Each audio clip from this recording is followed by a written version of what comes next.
정부와 여당이 양도세와 종부세를 강화해 수요를 억제하고 서울 근교의 그린벨트를 해제해 공급을 확대하는 전방위적 부동산 대책을 검토하고 있는 것으로 알려졌습니다.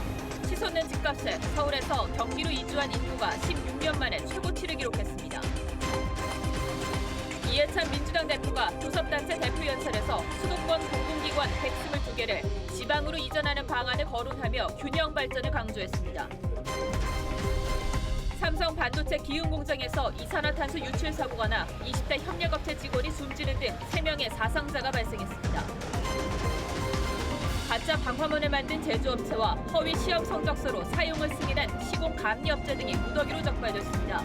겉으로 봤을 때 큰 차이가 없습니다. 하지만 불이 났을 때 가짜 방화문은 이렇게 심하게 뒤틀립니다. 아이돌 출신 배우 심은진 씨에 대한 악성 루머를 지속적으로 유포한 악플러에 대해 경찰이 이례적으로 구속 수사에 들어갔습니다. 유명인을 향한 본업은 악성 댓글의 실태 집중 취재했습니다. 200년 역사의 브라질 국립박물관이 잿더미로 변하면서 정치권을 향한 국민들의 분노가 증폭되고 있습니다. 정부의 부패와 무능 때문이라며 반정부 시위에 나섰습니다.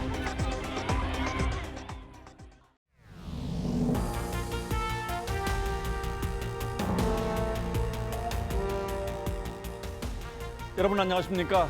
뉴스9의 신동욱입니다. 부동산 과열 대책은 대부분 집을 여러 채 가진 사람을 대상으로 하죠.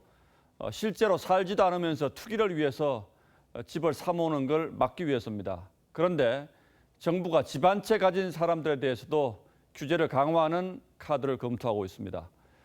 양도세를 면제받기 위해서 실제로 거주하는 기간을 2년에서 3년으로 늘리겠다는 겁니다. 최근 다주택자 부동산 규제로 이른바 똘똘한 집 한 채를 선호하는 현상이 생겼고 여기에 투기 세력이 가세했다고 보는 것 같습니다.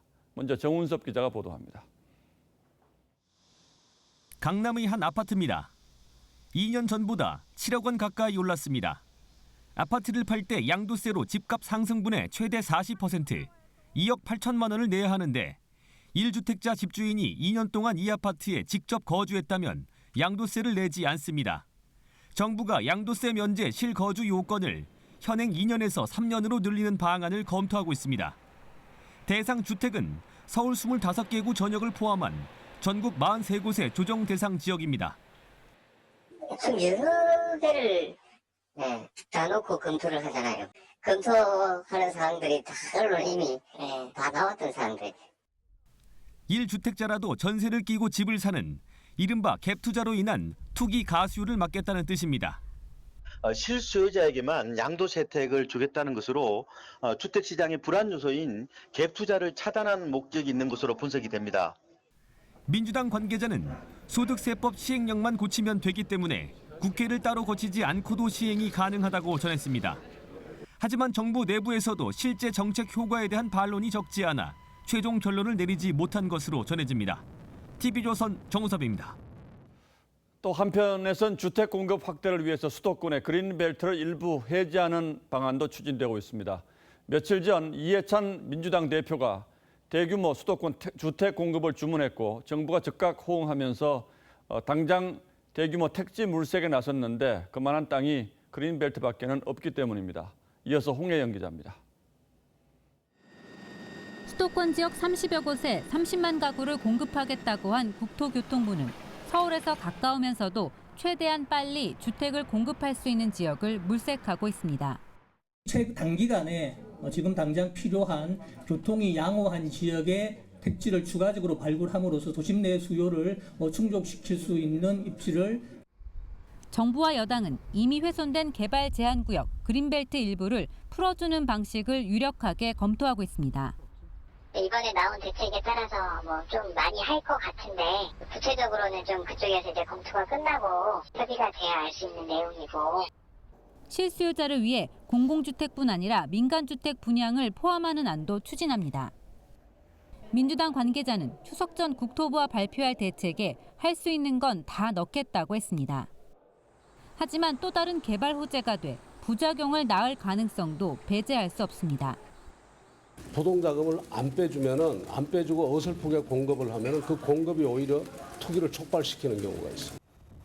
그린벨트 해제에 부정적인 서울시와 조율이 필요하고 개발 뒤 집을 짓더라도 입주까지 시간이 오래 걸린다는 점도 부담입니다. TV조선 홍혜영입니다.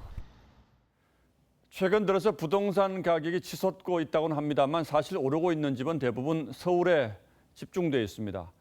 서울의 주택 가격은 지난달까지 무려 48개월 연속 상승했는데 상승폭도 다른 지역과 비교하기 어려울 정도로 큽니다.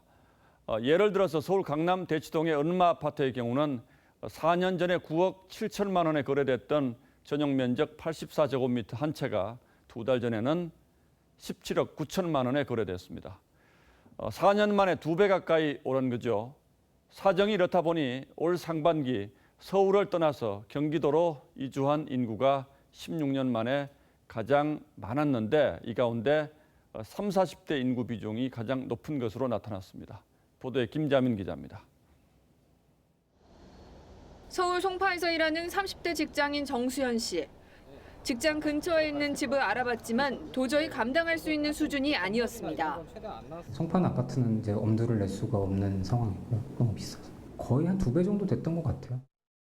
올 상반기 서울에서 경기로 떠난 인구는 18만 6,900여 명, 경기에서 서울로 옮긴 인구는 12만 700여 명입니다. 서울을 등지고 경기도민이 된 순이동 인구가 6만 6,200여 명입니다. 수도권 2기 신도시 개발로 경기도 이주자가 많았던 2002년 이후 16년 만에 최대치입니다. 전셋값이 치솟아 탈서울 현상이 일었던 2015년보다도 많습니다. 올 들어 지난달까지 서울의 평균 아파트 값은 5.57% 올랐는데 이는 지난해 연간 상승률의 2배에 달하는 수치입니다. 비싼 아파트 값과 이에 따른 파급 비용을 피해 서울을 떠나는 선택을 하는 경우가 늘어난 겁니다. 특히 30대의 순이동자 숫자가 19,387명으로 각 연령대 중에서 가장 많았습니다. 결혼하게 되면 이제 주택이 필요해서 수도권으로 밀려나는 현상이 나타나고 있는데요. 박탈감, 소외감까지도 느낄 수 있을 거라고 생각이 됩니다. 무섭게 치솟는 서울 집값이 시민들의 주소지까지 바꾸고 있습니다. TV조선 김자민입니다.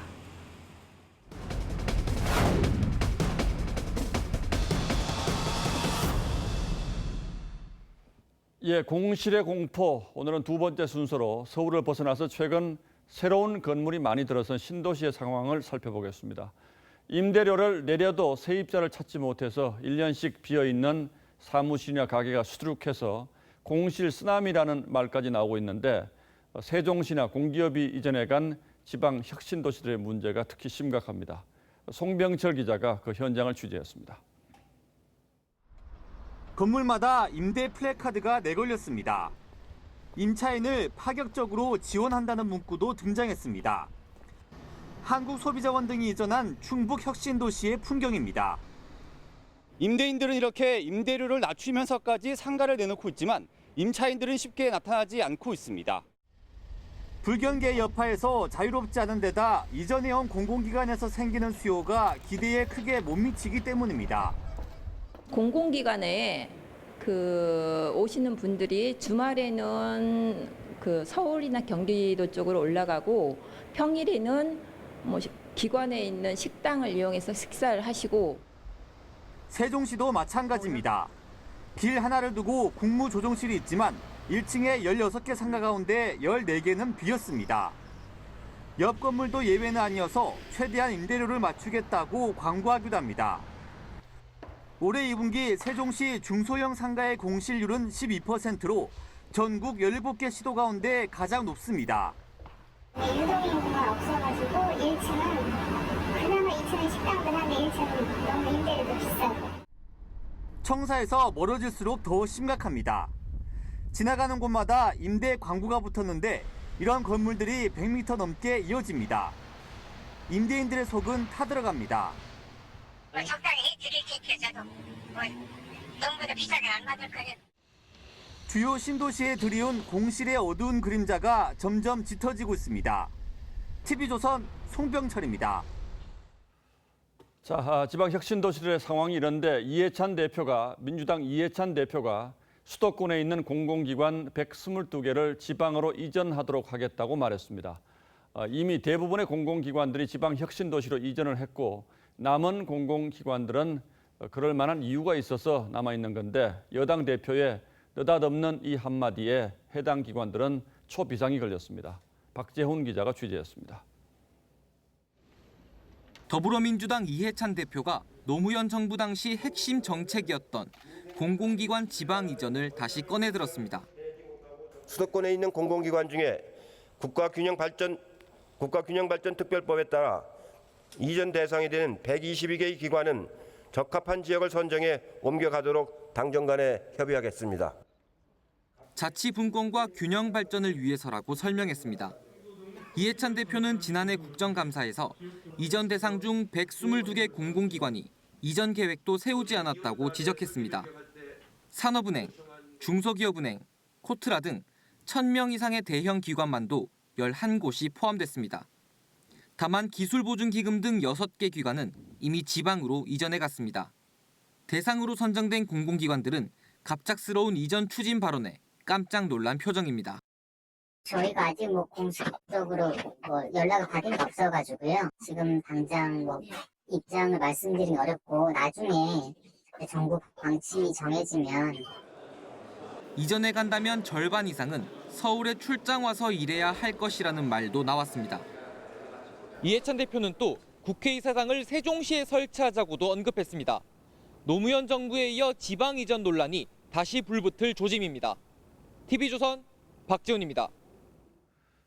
문재인 정부가 출범한 뒤에 공공기관 임원으로 취임한 사람들이 어떤 사람들인가 전수조사를 해봤더니 5명 가운데 1명이 소위 친문 낙하산 인사였습니다. 전체 숫자를 따지면 주말 빼고 하루 1명꼴로 낙하산 인사를 했다는 게 바른미래당의 주장인데 공공기관 물 좋은 자리를 정치권의 전리품으로 여기는 풍토가 이 정부 들어서도 전혀 달라지지 않았다는 얘기입니다. 김보건 기자가 보도합니다. 바른미래당이 문재인 정부의 공공기관 친문 백서를 발표했습니다. 문재인 정부 출범 이후 1년 4개월 동안 공공기관 340곳에 새로 임명된 임원은 1,651명으로 이 중 22%인 365명이 캠코더 인사로 확인됐다고 바른미래당이 전했습니다. 캠코더는 대선 캠프 출신과 시민단체 등 코드 인사, 더불어민주당 출신의 친문 낙하산 인사를 뜻합니다. 문재인 정부 출범 이후 매일 1명씩 낙하산 인사가 임명된 꼴입니다. 능력과는 무관하게 정치권 인사들을 주요 기관의 기관장이나 임원으로 내세워서 신적패를 쌓고 있습니다. 특히 20대 총선에서 낙선한 전직 의원들이 대거 낙하산으로 공공기관에 꽂힌 사례가 많았습니다. 공공기관이 전직 국회의원의 재취업 창구로 전락했다고 바른미래당은 지적했습니다. 금융기관도 35명 중 21명이 캠코더 인사로 분류됐습니다. 최입의 바른미래당 정책위 의장 권한대행은 관치금융정책을 관철하기 위한 의도가 고스란히 드러났다고 비판했습니다. TV조선 김보건입니다. 유은혜 교육부 장관 후보자를 둘러싼 의혹과 논란이 끊이지 않고 있습니다. 22년 전 딸의 초등학교 입학을 위해서 위장 전입을 한 사실이 드러났고 아들의 병역 면제 논란에 대해서는 수술 기록을 공개하며 반박에 나섰습니다. 야당은 이번만은 의원 불패 신화를 깨겠다며 송곳 청문회를 예고했습니다. 보도에 최수용 기자입니다. 유은혜 교육부 장관 후보자는 1996년 딸의 주소지를 서울의 한 대성당에 딸린 사택으로 이전했습니다. 유 후보자가 실제 살던 서대문구 아현동이 아니라 딸의 친구 아버지 주소로 위장 전입한 겁니다. 유 후보자는 딸이 다른 친구들과 같은 학교에 진학하도록 하기 위해 이곳으로 위장 전입했다고 밝혔습니다. 친구들이랑 같은 초등학교에 입학시키는 게 저도 좀 마음이 안심이 될 것 같고 애도 학교 적응하는데 더 수월할 것 같고 해서 제가 그때 둘째 임신 중이었고 아들의 병역 기피 의혹에 대해선 송구한 일이지만 고의적 병역 기피는 아니었다고 해명했습니다. 아들이 14살, 17살 때 운동을 하다 동일한 십자인대가 2차례 파열돼 병역을 면제받았다며 수술 기록까지 공개했습니다. 지금도 뭐 젊은 애가 비 오면 약간 쑤신다 그러고 오랫동안 이제 서 있거나 걸어 다니면 약간 그런 통증들이 있는 그런 상태라고 하는데 하지만 유 후보자의 적극적인 해명에도 불구하고 야권은 현역 의원 청문회 불패 신화를 깨겠다며 칼날 검증을 예고했습니다. 문재인 정부가 교육 100년지 대계를 포기하고 교육 1년지 만개, 1년짜리 허망한 계획을 국민 앞에 선포한 것이라고 밖에 생각할 수 없습니다. 유 후보자의 지명 철회를 요청한 청와대 국민청원엔 6만 명 가까운 사람들이 동의했습니다. TV조선 최수용입니다. 이번 아시안 게임을 계기로 운동선수들의 병역 면제 혜택이 큰 논란이 됐는데 정부가 병역 특례 제도를 대폭 손보기로 했습니다. 표면적인 이유는 군대 갈 청년이 부족해서라는 거지만 최근 들어서 대중문화계를 중심으로 형평성 논란이 일고 있는 것도 적지 않은 부담이 된 듯합니다. 김동현 기자가 보도합니다. 현역병의 복무기간 단축안이 국무회의를 통과하면서 2022년까지 전군 병력은 11만 명 줄어든 50만 명 수준으로 유지됩니다.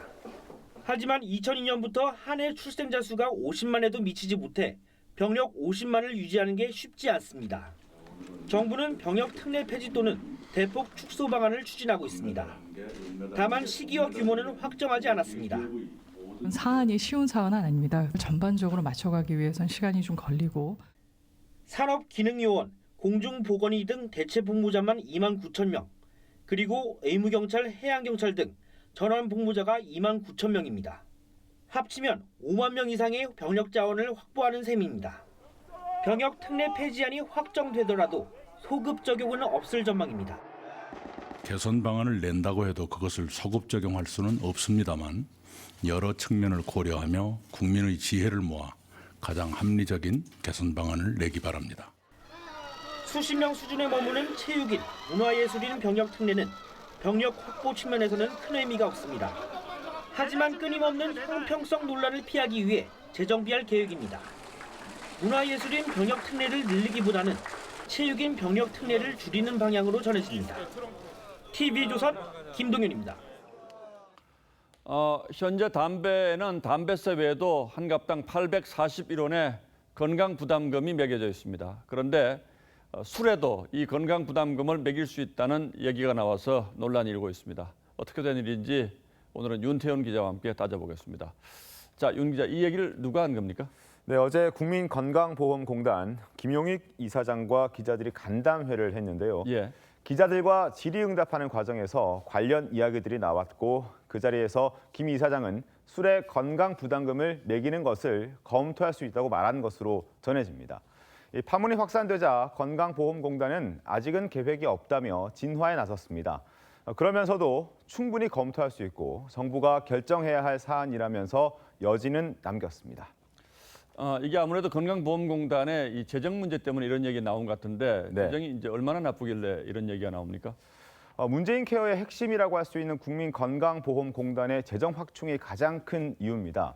이 건보는 올해 7년 만에 적자가 예상되고 있습니다. 규모도 1조 원이 넘어설 것으로 보입니다. 게다가 내년 예상 적자 폭은 3조 원 정도로 더 클 것으로 보입니다.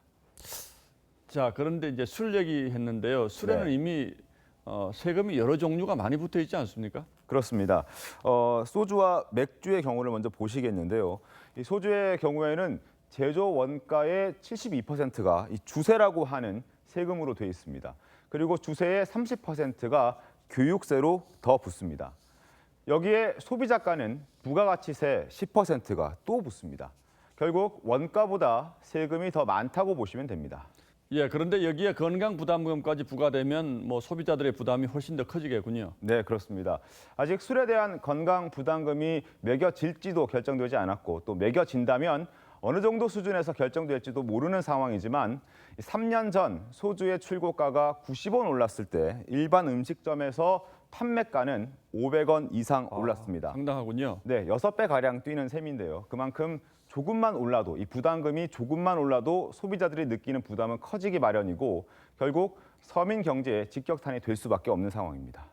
그렇다면 결국 또 서민 증세 논란이 일을 수밖에 없을 것 같은데 네. 실제로 이 술에 건강부담금 부과되는 게 가능할까요? 이 술에 건강부담금을 매기는 것은 정부가 결정할 일입니다. 그리고 국회에 통과를 해야 합니다. 지난 18대와 19대 국회에서도 술의 건강 부담금을 부과하려 했지만 당시에도 소비자들의 반발로 무산되기도 했습니다. 물론 우리나라의 경우는 아니지만 필리핀에서 설탕이 든 음료수나 사탕 그리고 과자 등에도 건강 부담금을 매기기로 했는데 이 합의를 이끌어내는 데만 25년이 걸리기도 했습니다. 그렇다면 뭐 정부가 하겠다고 하더라도 결정이 쉽지는 않겠군요. 네, 그렇습니다. 예, 윤태현 기자 잘 들었습니다.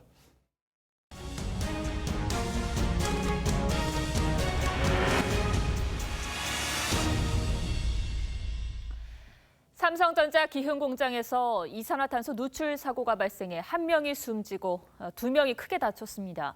안타깝게도 공장 시설을 관리하던 협력업체 직원들이었습니다. 정준영 기자입니다. 삼성전자 기흥공장. 주변으로 구급차와 경찰차가 분주합니다. 오늘 오후 2시쯤 반도체 생산 6-3 라인 지하 1층에서 이산화탄소 누출 사고가 났습니다. 현장에서 작업 중이던 협력업체 직원 25살 이모 씨가 숨지고 55살 김모 씨와 27살 주모 씨는 병원으로 옮겼지만 의식불명입니다. 이산화탄소 탱크가 터지면서 질식한 것으로 추정됩니다.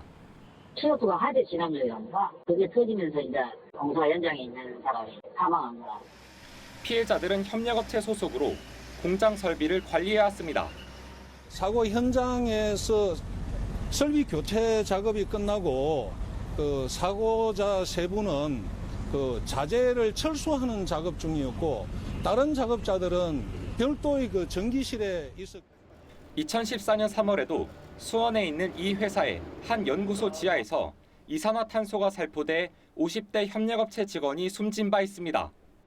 경찰과 소방당국은 현장 관계자 등을 상대로 정확한 사고 경위를 조사하고 있습니다.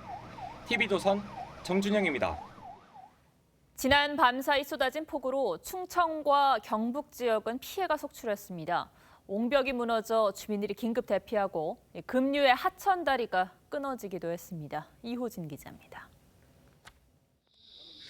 돌무더기가 집을 덮쳤습니다. 지붕 한쪽이 주저앉았습니다. 오늘 새벽 3시 반쯤 전북 전주의 한 4차 옹벽이 무너졌습니다. 집 3채가 부서져 주민 6명이 긴급 대피했습니다. 엉덩이가 저기 흐려졌어. 배라고 엎어지잖아. 피가 겁내 가서. 그렇지도 않아. 하천 다리 한쪽이 잘려나갔습니다. 오늘 새벽 1시쯤 다리가 급류에 끊어졌습니다. 늘어난 유량의 다리의 상판이 그대로 무너지고 다리와 연결돼 있던 산책로도 속절없이 쓰러졌습니다. 경북 문경에서는 배수로가 막혀 주택 2채가 물에 잠겼습니다. 물은 빠졌지만 집안은 온통 진흙투성입니다. 정신없이 퍼내주면 더 넘으면 이제 다 여기까지 다 난리치기니까. 밤사이 충북 청주에 198mm, 세종 183mm, 충남 공주 145mm, 경북 문경은 133mm가 내렸습니다. 양계장도 물에 잠겨 닭 4만 마리가 모두 폐사했습니다. 원래 닭이 자체 온도가 높아가지고 물묻으면 폐사할 확률이 높거든. 어젯밤과 오늘 아침 충북 청주 중부고속도로와 경남 고성에서는 통근버스가 빗길에 미끄러지면서 35명이 다쳤습니다. TV조선 이호진입니다. 불이 났을 때 방화문은 연기와 불을 막아주는 아주 중요한 역할을 하는데요. 엉터리로 방화문을 만들고 설치한 일당이 무더기로 적발됐습니다. 실험을 해보니 가짜 방화문은 10분 만에 불구멍이 뚫렸습니다. 이러니 화재 사고가 나면 또 인재였다는 결론이 반복되는 것이겠죠. 강석 기자입니다. 방화문 2개를 실험용 화로에 넣습니다. 불을 지피고 3분이 지나자 양쪽에서 연기가 새나옵니다. 8분 뒤 가짜 방화문에 틈이 생기고 12분이 지나자 불꽃이 새나옵니다. 두 방화문은 겉으로 봤을 때 큰 차이가 없습니다. 하지만 불이 났을 때 가짜 방화문은 이렇게 심하게 뒤틀립니다. 가짜 방화문은 문을 고정해주는 방화핀과 연기와 불을 막는 가스켓이 없습니다. 성능을 발휘하지 못하는 것으로 나왔기 때문에 그 화재 공간에 있는 사람들이 대피하지 못하고 그 안에서 갇혀서 화를 당하는. 64살 박모 씨 등 100여 명은 지난 3년 동안 인천 지역 신축 건물 670곳에 가짜 방화문 15,000여 개를 설치해 15억 원을 챙겼습니다. 원가가 최대 5배 싼 일반 철문을 방화문이라고 속였습니다. 방화문 시험 성적서도 위조했습니다. 원가가 비싸다 보니까 일반 철문을 납품하게 되고 시공자들은 그걸 알면서도 그냥 넘어가는 부분이 있습니다. 경찰은 가짜 방화문을 시공한 곳이 더 있을 것으로 보고 수사를 확대하기로 했습니다. TV조선 강석입니다. 양승태 사법부 시절에 각종 의혹을 수사하는 검찰이 당시 대법원이 수억 원대 비자금을 사용한 정황을 확인해 조사하고 있습니다. 허위 문서를 써서 국가 예산을 바꾸는 현금으로 인출해 사용하는 전형적인 비자금 수법이었는데요. 상고 법원을 추진하기 위한 비자금이었습니다. 한우리 기자입니다. 법원 행정처 차장과 기획조정실장, 공보관, 월 지급액 100만 원. 2015년부터 14개월간 대법원 법원행정처 고위급 판사 9명에게 배정된 현금 예산입니다. 각급 법원 공보관실 운영비 명목으로 예산 3억 5천만 원을 받아내고선 일부를 이들 고위 판사들이 사용한 겁니다. 2016년 감사원이 이 문제를 지적했지만 당시 대법원은 언론 홍보 비용으로 쓴 것이라고 해명했습니다. 양승태 대법원의 사법행정권 남용 의혹을 수사 중인 검찰은 이 돈이 법원행정처 비자금으로 조성돼 쓰여진 정황을 포착했습니다. 각급 법원에 간 돈을 허위 증빙 서류로 만들어 현금화한 뒤 법원행정처 금고에 모아뒀다가 고위 법관들의 활동비조로 사용됐다는 진술도 받아낸 것으로 알려집니다. 기타 운영비는 일직비, 숙직비, 축의금 등으로만 사용하도록 규정돼 있지만 이를 무시한 채 대법원 차원의 비자금 조성이 이뤄진 겁니다. 검찰 관계자는 애초에 다른 목적으로 쓰기 위해 예산을 받은 것으로 보인다며 당시 예산 담당자도 윗선 지시가 있었다고 진술했다고 했습니다. 검찰은 당시 법원 행정처 예산 회계 담당자와 결제 라인에 있던 핵심 인물에게 허위 공문서 작성과 횡령 혐의 적용을 검토 중입니다. TV조선 한울입니다. 아이돌 출신 배우 심은진 씨를 향해 상습적으로 악성 댓글을 달던 한 여성이 어제 경찰 조사를 받다가 이례적으로 구속됐습니다.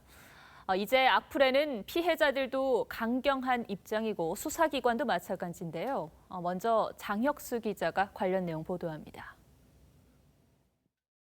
90년대 여자 아이돌 그룹 출신인 배우 심은진 씨가 SNS에 올린 글입니다. 심 씨에게 지속적으로 악플을 달던 여성 이모 씨가 경찰서에서 조사를 받았다는 내용입니다. 이 씨는 심 씨의 후배인 배우 김리우 씨를 지난 2016년부터 스토킹하다 지인인 심 씨에게까지 악플을 남겨 괴롭혀왔던 것으로 드러났습니다. 이전에 그 2번에 걸쳐서 이제 고소장이 접수가 됐고 송치가 됐어요. 법원에 이제 출석을 안 해서 구속영장이 떨어진 상태고. 이 씨는 두 사람을 둘러싼 근거 없는 소문을 지어내고 수개월간 선정적인 악플을 상습적으로 올리기도 했습니다. 심 씨는 180여 개에 달하는 악플 자료들을 모아뒀다며 강경 대응 입장을 밝혔습니다. 직접 자료를 모으기도 하셨고 저희는 법안이 없어요. 경찰은 지난 2008년 고 최진실 씨 사건 당시 악플러에 대한 구속수사 방침을 밝혔는데 구속된 사례는 지난 2012년 원더걸스 소희 씨 관련 음란글을 게재한 대학생과 2013년 황수경 아나운서 파경서를 유포한 일간지 기자 이후 3번째에 불과합니다. 악플에 시달리는 피해자들의 고통을 생각하면 이제는 악플을 다는 사람에 대한 더 강력한 처벌이 필요한 시점이라는 목소리가 높아지고 있습니다. TV조선 장혁수입니다. 다음 뉴스입니다. 전국보건의료노동조합이 주 52시간 근무에 맞춰 사람을 늘려달라고 요구하며 총파업을 선언했습니다. 오늘 밤 자정까지 협상이 타결되지 않으면 내일부터 최대 2만여 명이 순차적으로 파업에 들어갈 예정입니다. 신준명 기자가 보도합니다. 자정이 조정 만료 기한인 의료기관은 고대 안암병원, 광주 기독병원 등 전국 12곳. 이 가운데 5곳에서 협상이 진행 중입니다. 병원 행정직, 의료기사, 간호사 등으로 구성된 전국보건의료노조는 주 52시간 도입에 따른 노동시간 단축과 신규 채용을 요구하고 있습니다. 임금 인상률은 7.1%로 제시했습니다. 협상이 결렬된 병원은 내일 아침 7시 파업에 돌입합니다. 여기는 이미 조정 결렬이 됐기 때문에 여기는 100% 그냥 파업을 깔고 들어갈 수밖에 없는 상황이라. 다음 주까지 추가로 59개 병원에서 협상이 진행될 예정이어서 최대 2만 명 줄 파업이 이어질 수 있습니다. 파업을 해도 응급실 등 필수 인력은 유지됩니다. 행정 업무 등엔 대체 인력이 투입됩니다. 참여하지 않는 직원들이 그 자리를 메꾸는 거죠. 환자분들한테도 그런 불편함을 주면 안 되니까.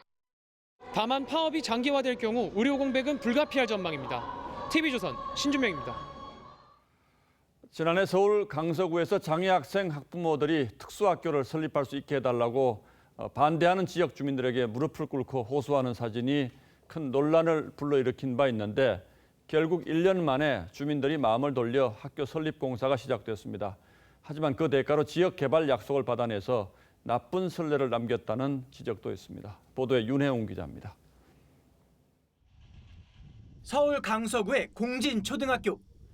장애인 특수학교로 리모델링하기 위해 공사 차량이 분주히 오갑니다. 장애 학생 학부모들이 강당 바닥에 무릎 꿇고 특수학교 설립을 호소한 지 꼭 1년 만입니다. 내년 2학기에는 지적 장애 학생 140명을 수용할 수 있는 특수학교가 이곳에 생깁니다. 서울시의 특수학교가 문을 여는 건 2002년 이후 17년 만입니다. 공청회조차 열지 못하게 반대했던 주민들은 거듭된 설득에 마음을 돌렸습니다. 집값 때문에 부담스러워 보이는데 또 그 아이들 어디로 가겠어요? 집값이 무슨 소리예요? 주민 반대 시위로 개교 일정에 차질이 빚어질 우려도 사라졌습니다. 건물을 완공하는 게 중요한 게 아니다. 강서 주민들의 축복 속에서 손을 잡고 특수학교 공사를 진행하는 것이 좋다. 하지만 설립 반대 주민 비대위 측은 양보의 대가로 주민 편의시설 건립과 지역 수건 사업인 한방병원 부지 우선 배정을 약속받았습니다. 기피시설 건립에 나쁜 전례가 될 수 있다는 지적이 나옵니다. 강서 주민의 수건 사업인 국립 한방의료원 설립이 차질 없이 추진될 수 있도록 서울시 교육청은 현재 특수학교가 없는 중랑구 등 8개 자치구에도 모두 설립을 추진할 계획입니다. TV조선 윤혜웅입니다. 이제 내일이죠. 청와대 정의용 안보실장 등 특사단이 문재인 대통령의 친서를 갖고 북한을 방문합니다. 북한의 비핵화 조치를 이끌어내고 동시에 남북미 종전 선언을 합의하는 묘수풀이를 해야 합니다. 신정훈 기자. 자, 특사단이 김정은 위원장을 만날지 여부는 아직 미정이죠. 네, 지난 3월 방북 때는 북한 김정은 위원장이 정의용 실장과 서훈 국정원장 등 우리 특사단 일행을 맞이했었는데요. 이번에도 만남이 이루어질지는 아직 정해지지 않았다고 정 실장이 전했습니다. 김정은 위원장을 만나면 정 실장은 문재인 대통령의 친서를 전달할 계획입니다. 특사단은 내일 아침 일찍 항공편으로 평양으로 떠납니다. 정 실장은 남북관계 발전을 통해 비핵화 협상을 견인해야 한다고 말했습니다. 교착에 빠진 미북 협상 진전을 위해 북한의 비핵화 조치를 끌어내는 게 특사단의 숙제입니다. 청와대 핵심 관계자는 김정은이 유엔 총회에 참석하지는 않을 것으로 본다고 말해 종전선언 협상이 조기에 급진전되기는 힘들 것으로 전망했습니다. 하지만 비핵화 진전과 관계없이 남북 경협 협의도 이어갈 것으로 보입니다. 청와대는 남북 정상회담을 이달 17일에서 21일 사이 2박 3일 일정으로 계획하는 것으로 전해졌습니다. 지금까지 청와대에서 TV조선 신정훈입니다. 중국 중앙방송과 북한 중앙통신이 리잔수 중국 상무위원이 시진핑 주석의 특별대표 자격으로 오는 8일 방북할 예정이라고 보도했습니다. 오는 9일 북한 정권 수립일인 구구절 기념식에 참석하기 위한 방북으로 보입니다. 리 상무위원장은 김정은 정권에서 방북한 중국 최고위급 인사로 그동안 예상됐던 시진핑 중국 주석의 첫 방북은 무산될 것으로 보입니다. 네, 다음 뉴스입니다. 태풍 제비가 일본 열도에 상륙해 지금까지 6명이 숨졌습니다. 25년 만에 가장 강력한 태풍인데요. 오사카에는 간판이 날아다닐 정도고 간사이 공항은 침수됐습니다. 이태영 기자입니다. 옥상에 설치된 가건물이 강풍을 견디지 못하고 그대로 바닥으로 추락합니다. 지하철 고압 케이블은 불꽃을 튀기며 터지고 오사카 중심지는 간판과 쓰레기가 맹렬한 속도로 날아다니고 거대한 트럭도 맥없이 넘어집니다. 네, 지금 강풍이 불고 있고 도로에 간판들이 다 찢어서 날아다니고 있습니다. 제 동료 미보 씨는 강풍에 몸을 가누지 못해 넘어져서 병원으로 갔고요. 25년 만에 가장 강력한 태풍 제비가 오늘 오후 일본에 상륙하면서 피해가 속출했습니다. 최대 순간 풍속은 초속 60m, 철탑이 구부러질 정도의 위력입니다. 간사이 지방 항공기 700편이 결항됐고 간사이 국제공항은 해일로 바닷물이 덮치면서 활주로가 물에 잠겨버렸습니다. 오사카 시내 백화점 등 상점과 학교 대부분이 문을 닫고 신칸센도 운행을 중지했습니다. 오사카 최대 테마파크 유니버설 스튜디오도 하루 종일 휴업에 들어갔습니다. 오늘날 시코쿠에 상륙한 태풍 제비는 오사카, 교토 등을 지나 북진하며 최대 500mm의 비를 뿌릴 것으로 예상됩니다. 일본 당국은 피해가 우려되는 지역 약 60만 명에게 피난 지시를 내리는 등 피해 방지에 총력을 기울이고 있습니다. TV조선 이태용입니다. 브라질 국립박물관 화재로 200년 역사를 모두 잃을 위기에 놓이자 시민들의 분노가 정치권을 향해 쏟아졌습니다. 부패하고 무능한 정부 탓이라며 잿더미로 변한 박물관 앞에서 격렬하게 항의했습니다. 권은영 기자입니다. 시뻘건 화염이 집어삼킨 브라질 국립박물관. 식민지 시절 포르투갈 궁전이었던 이곳은 앙상한 뼈대만 남았습니다. É uma tragédia, é. Nós temos o nosso período de luto, nós temos que passar por esse período de luto, só que nós temos que pensar, e agora? 성난 시민들은 잿더미가 된 박물관으로 몰려들었고 경찰과 충돌하기도 했습니다. 시민들은 정부의 무능과 부정부패가 부른 참사라며 분노했습니다. Como a gente entender com palavras que a gente perdeu.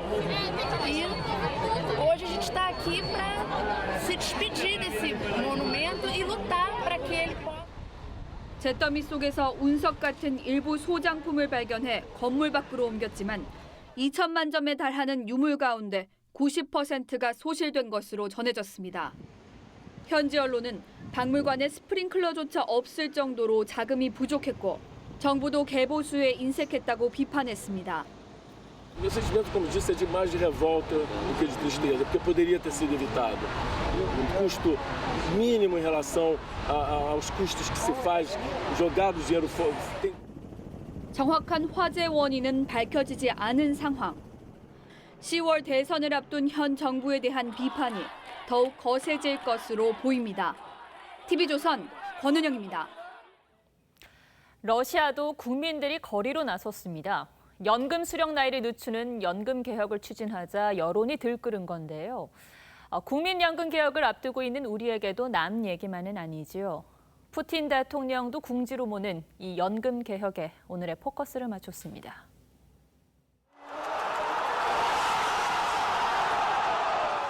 러시아 월드컵 개막전에서 홈팀 러시아가 사우디아라비아를 5대0으로 완파하며 축제 분위기에 휩싸였던 이날. 러시아 정부는 은근슬쩍 연금법 개정안을 발표했습니다. 정년과 연금 수령 나이를 남성은 60살에서 65살로, 여성은 55살에서 63살로 늦추는 게 골자였습니다. 하지만 월드컵이 끝나자 누적됐던 반발이 터져나왔습니다. Враги России! Единая Россия! Медведев и Путин! Враги России! Согласны? WHO에 따르면 러시아 남성의 평균 기대 수명은 66살입니다. 40%가 65살까지도 살지 못하다 보니 죽을 때까지 일만 하고 연금은 못 받는 것 아니냐는 불안감이 폭발한 겁니다. 반발이 거세지자 원안보다 완화된 조치를 내놨지만 Поэтому считаю необходимым уменьшить предлагаемое законопроектом повышение пенсионного возраста для женщин с 8 до 5 лет. 반발은 수그러들지 않고 있습니다. 콘크리트였던 푸틴의 지지율도 지난 6월 초 62%에서 2달 만에 46%까지 떨어졌습니다. 여론 반전을 위한 궁여지책이었을까요? 러시아 국영방송의 한 리얼리티 프로그램에 뜬금없이 푸틴이 등장했습니다. 하이킹을 하고 야생 딸기를 줍는 모습을 보여주는 것도 모자라 Но опасно, кроме всего прочего. Это же дикая природа, все может случиться. Все отслеживается, хотя, сами себе представьте, что медведь дурак, что ли, если он Путина увидит. Он будет себя вести прилично, конечно. 곰도 푸틴 앞에서는 알아서 도망친다는 홍보 멘트는 눈물겹기까지 합니다. 사실 연금개혁은 전 세계적으로도 뜨거운 감자입니다. 어둠 속에서 최루탄이 터지고 한쪽에서는 불길이 솟구칩니다. 지난 4월 니카라과 정부가 연금개혁을 추진하자 벌어진 항의 시위입니다. 당시 34명이 숨지는 유혈 사태가 벌어지면서 개혁안은 결국 철회되었습니다. 아르헨티나도 지난해 12월 연금개혁 반대 시위로 150명이 부상을 입었습니다. Esta es la lucha, es decir, una lucha de siempre, entre los que más tienen con los que menos tienen. 그리스, 스페인, 프랑스, 이탈리아 모두 연금개혁에 홍역을 치렀습니다. 국민연금 제도 개선을 앞두고 있는 우리나라도 남의 얘기만은 아니죠. 그래도 누군가는 고양이 목에 방울을 달아야 하는데 혼란을 최소화할 수 있는 묘수가 나오기를 기대해봅니다.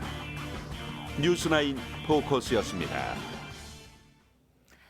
네, 운전자가 필요 없는 자율주행차가 국내에서는 처음으로 일반 도로에서 달리는 데 성공했습니다. 아직 보완해야 할 부분도 있겠지만 알아서 운전하는 차를 타는 날도 머지않아 보입니다. 차정승 기자입니다. 자율주행 자동차가 도로를 시원하게 달립니다. 스스로 차선을 바꾸고 알아서 신호등 앞에 멈춰섭니다. 신호에 맞춰 좌회전도 합니다. 실제로 보니까 되게 신기하고 재밌는 경험이었던 것 같습니다.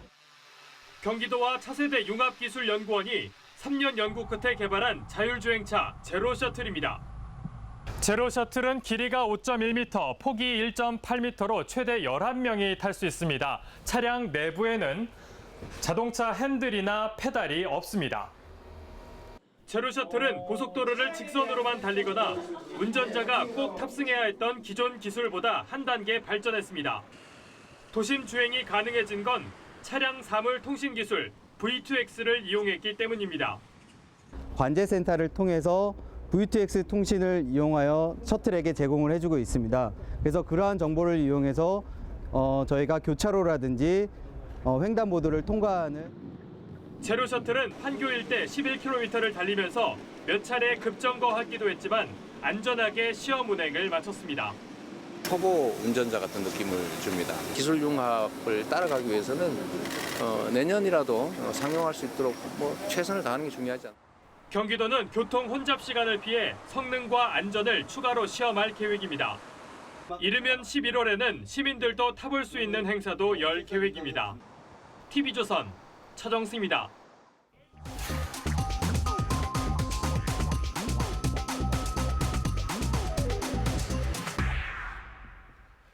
미식 축구 스타 본 밀러는 시도 때도 없이 방귀를 낀다고 합니다.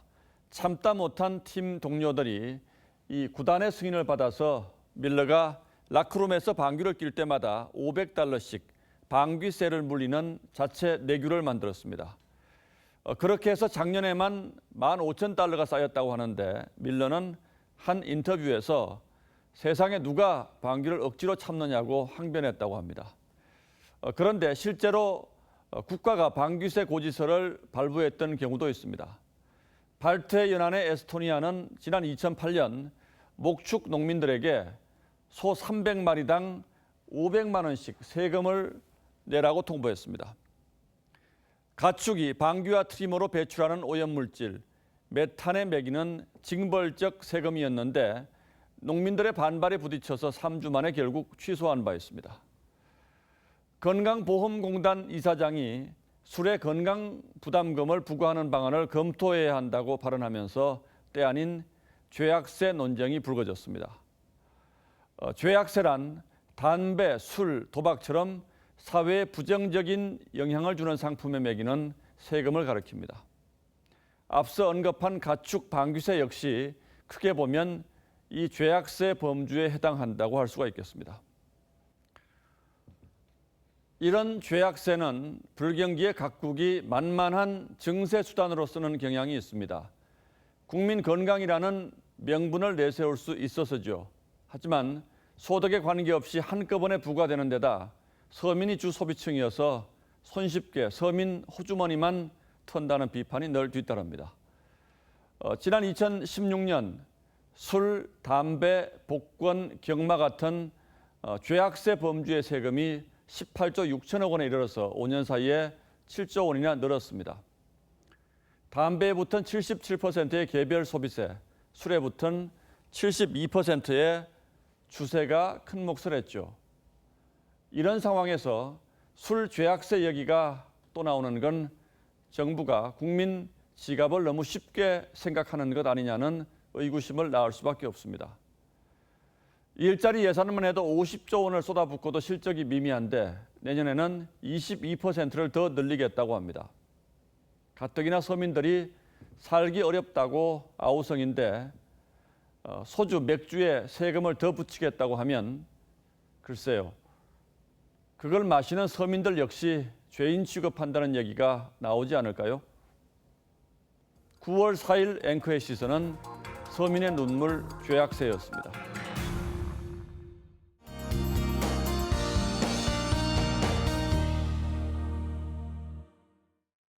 네, 세찬 비가 지나긴 했지만 9월이 되면서 하늘 모습이 더 파랗고 높아진 것 같습니다.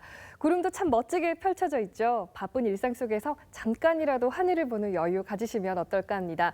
다만 강원 산지와 해안 지역은 바람이 강하게 불겠습니다. 시설물 관리 주의하셔야겠습니다. 요란한 여름 날씨를 보내고 나니까 아침과 밤으로는 선선한 가을이 찾아왔는데요. 하지만 아직 한낮에는 여름 더위가 이어지고 있죠. 큰 일교차 주의하셔야겠습니다. 내일 아침 최저 기온 곳곳이 20도로 시작을 하겠고요. 낮 최고 기온은 서울이 28도, 또 광주, 대구, 울산, 부산 곳곳이 29도까지 오르겠습니다. 또 내일도 전국이 맑겠고요. 아직 한낮 햇살이 뜨겁습니다. 자외선 차단에 신경을 쓰셔야겠습니다. 목요일까지는 맑은 날씨가 이어지다가 금요일 전국에 비가 한 차례 지나겠고요. 비가 그친 뒤 주말에는 낮 기온이 내려가 크게 덥진 않겠지만 다음 주에는 다시 서울 28도 선까지 오를 것으로 전망됩니다. 날씨였습니다. 예, 화요일 뉴스나인은 여기서 모두 마치겠습니다. 시청해 주셔서 고맙습니다.